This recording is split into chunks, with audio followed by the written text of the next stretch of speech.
जय हिंद दोस्तों। चलिए यही जानते हैं भारत के एक ऐसे वीर सपूत के बारे में जिन्होंने पाकिस्तान के आर्मी सेना के छक्के छुड़ा दिए। तो चलिए आइए आज हम जानेंगे वीर अब्दुल हमीद के शौर्य गाथा बहुत प्रचलित है।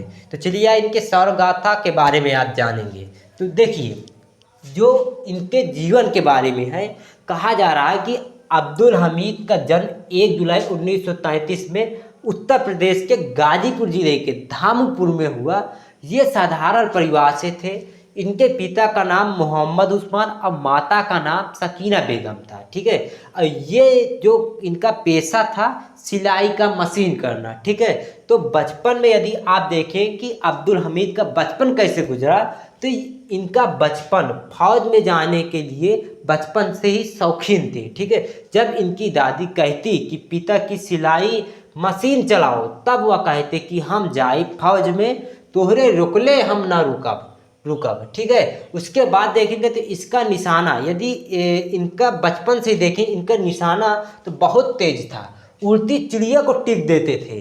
वही बात करें सैन्य सेवा में कब ये ज्वाइन किए, तो ये 27 दिसंबर 1954 को भारतीय सेना ग्रेनेडियर का मतलब है कि बारूद उरूद से संबंधित, ठीक है, जो बम है उससे संबंधित उस रेजिमेंट में ये भर्ती हुई। उसके बाद फिर 1965 में उस वक्त पाकिस्तान द्वारा जिब्राल्टर ऑपरेशन शुरू किया गया, जिसका उद्देश्य जम्मू और कश्मीर में भारत के खिलाफ विद्रोह करना और पाकिस्तान में मिलाना। उस समय के पाकिस्तान के chief of army staff Mohammad Musa थे। ठीक है, इनका विश्वास था कि हम कामयाब होंगे और इसकी रणनीतिक गुरिल्ला युद्ध से हुई। देखिए रणनीतिक गुरिल्ला युद्ध क्या है, एक प्रकार का छापामार युद्ध। छापामार युद्ध मतलब कुछ टुकड़ी भेजते और लुक कर ये आक्रमण करते, तो वही उसी को हम कहते हैं गुरिल्ला युद्ध या छापामार युद्ध। ठीक है, वही बात करें कि युद्ध शुरू कहाँ से हुआ था। देखिए 1965 में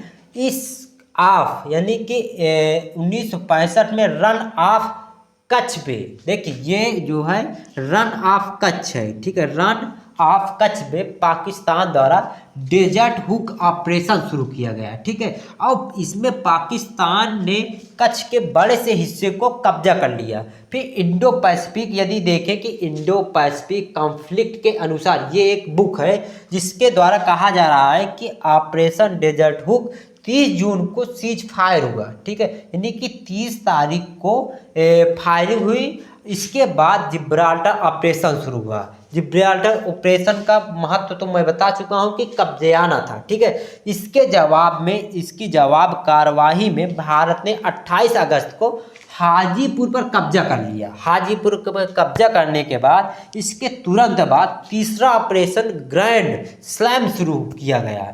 अब ग्रैंड स्लैम का उद्देश्य क्या है कि जम्मू कश्मीर के महत्वपूर्ण जो अखनूर पुल है, ठीक है, अखनूर पुल है, ये अखनूर पुल है कहाँ पर, तो जम्मू जिला में है। जम्मू और कश्मीर में जो एक देखेंगे जम्मू है, वही पठानकोट के ऊपर, ठीक है, जम्मू है।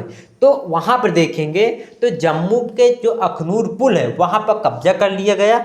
उसके बाद 1 सितंबर को तुरंत घुसकर अखनूर पुल तक पहुंच गए। मतलब कि देखिए इसका उद्देश्य अखनूर पुल का कब्जा करना था। ठीक है, और जैसे ही शुरू हुआ वैसे ही 1 सितंबर को इन्होंने अखनूर पुल को कब्जा कर लिया। अब चलिए ये जानते हैं इनके इसके आगे के बारे में। चलिए ये इसके आगे जानते हैं। इसके बाद पाकिस्तान का ध्यान बांटने के लिए भारत ने 6 सितंबर को पंजाब के बरकी तक पहुंच गए। ठीक है, यहाँ से लाहौर दूर नहीं था। 7 सितंबर देखिए 6 सितंबर को वहाँ पहुँचे पंजाब, और 7 सितंबर को सियालकोट, जो पंजाब है ना पाकिस्तान का, पंजाब में एक सियालकोट जिला है, वहीं सियालकोट तक पहुँच गए। इसके बाद 7 सितंबर को पाकिस्तान ने खेमकरण पर हमला बोल दिया। अब खेमकरण और 8 सितंबर तक असल उतड़ गांव तक पहुंच गए। असल उतड़ जो है ये पंजाब में है। कहाँ पंजाब में, तो भारत, ये जो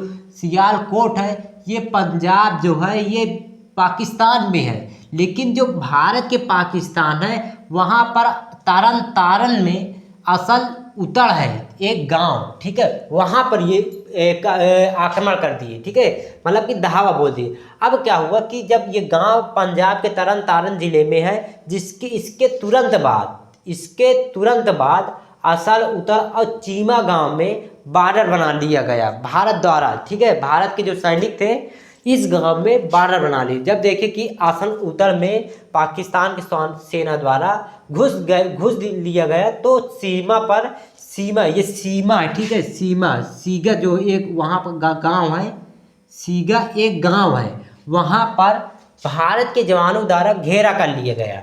उसके बाद जैसे ही गाड़ियों की आवाज़ आई और वीर अब्दुल हमीद ने RCL गन वाहन लेकर गन्ने के खेत में पोजीशन तैयार कर लिया, ठीक है। और जैसे ही RCL गन के दायरे में आए, वैसे ही उन्होंने हमला बोल दिया। और हमला बोलने के बाद उनके लगभग 7 से 8 टैंक उनके, वो भी जो अमेरिका के द्वारा दिया गया था पाकिस्तान को, और उस वक्त उसे कहा जा रहा था अजर में, उसे कोई हरा नहीं सकता। और जो वीर अब्दुल हमीद है, ये केवल एक नॉर्मल गन से, यानी कि जिसे हम RCL वाहन गन, यानी वाहन गन कहते हैं, ये एक प्रकार का देखेंगे तो एक गाड़ी में आगे एक बंदूक लगी होती तोप के साइड में, ठीक है, उससे केवल इसे हरा दिया। 7 से 8 पैटर्न टैंक को उड़ा दिया। इसके बाद देखेंगे तो उसके बाद तुरंत पाकिस्तान के सैनिकों द्वारा एक गोला उनके गाड़ी पर गिरा, ठीक है, यानी कि पाकिस्तान के द्वारा गोले बारूद में एक गोला बारूद उनके गाड़ी पर स्वयं गिरा, जिसके कारण उनका देहांत हो गया। अब वो शहीद हो गए।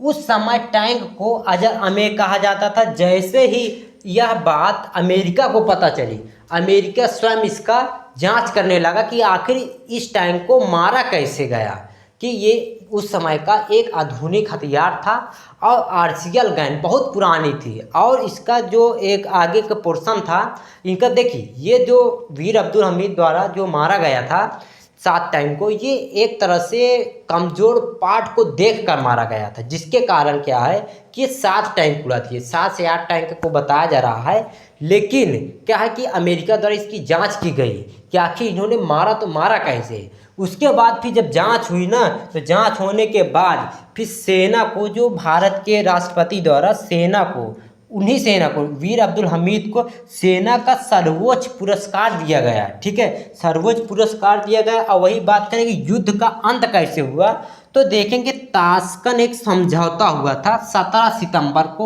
सितंबर 1965 को, ठीक है। जो भारत के प्रधानमंत्री, जो उस समय वर्तमान प्रधानमंत्री थे लाल बहादुर शास्त्री, और पाकिस्तान के जो राष्ट्रपति थे अयूब खान द्वारा ये समझौता किया गया। उसके बाद क्या था कि UN द्वारा इसे विराम घोषित कर दिया गया।